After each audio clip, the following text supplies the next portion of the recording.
आज देश के प्रधानमंत्री रहे लाल बहादुर शास्त्री जी का जन्मदिन है।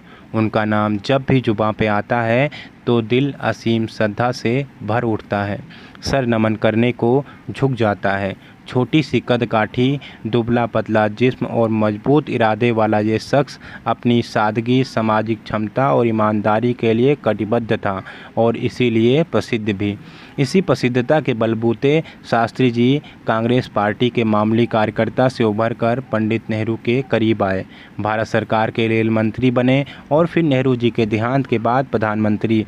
एक बार बहुत बड़ा ट्रेन हादसा हुआ। शास्त्री जी बेहद ही आहत हुए। नैतिक जिम्मेदारी लेते हुए उन्होंने फ़ौरन इस्तीफ़ा दे दिया। नेहरू जी ने उनका इस्तीफ़ा स्वीकार करते हुए पार्लियामेंट में कहा कि शास्त्री जी इस दुर्घटना के लिए कतई जिम्मेदार नहीं हैं। उनकी सत्यनिष्ठा और ईमानदारी पर मुझे कतई संदेह नहीं है, लेकिन उसके बावजूद भी मैंने इस्तीफ़ा इसलिए स्वीकार किया है ताकि दूसरों के लिए वो आदर्श और उदाहरण बने।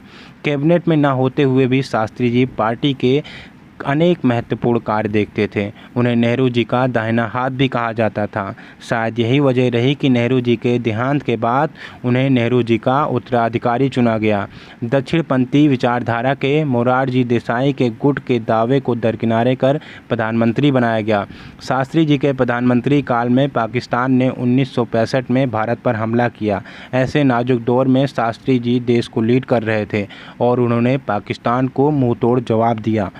उन दिनों भारत अन्न की समस्या से जूझ रहा था। शास्त्री जी ने नारा दिया, जय जवान जय किसान। उनको बहुत सराहा किया गया। इसके साथ ही शास्त्री जी ने सप्ताह में एक वक्त का भोजन त्याग करने पर बल दिया। वो खुद भी इस पर अमल करते रहे और उनकी पोशाक भी हमेशा साधारण खाकी की रही और अन्य के लिए सादगी की मिसाल बने। छोटी सी कद-काठी मगर मजबूत इरादे वाले भाविक शास्त्री जी का जन्म 2 अक्टूबर 1904 को हुआ था। हृदय की गति रुक जाने के बाद भी 11 जनवरी 1966 को इनकी मृत्यु हो गई, जब भी वो सैनिक संघ के ताशकंद में थे। एक दिन पहले ही सैनिक संघ की पहल पर भारत और पाकिस्तान की शांति संघ पर हस्ताक्षर भी किए थे। आज के समय में शास्त्री जैसा नेता मिलना बेहद ही दुर्भाग्यपूर्ण है, क्योंकि आज के समय में सिर्फ और सिर्फ राजनीति होती है, वो भी जाति और धर्म को लेकर। तो ऐसे नेता के लिए हम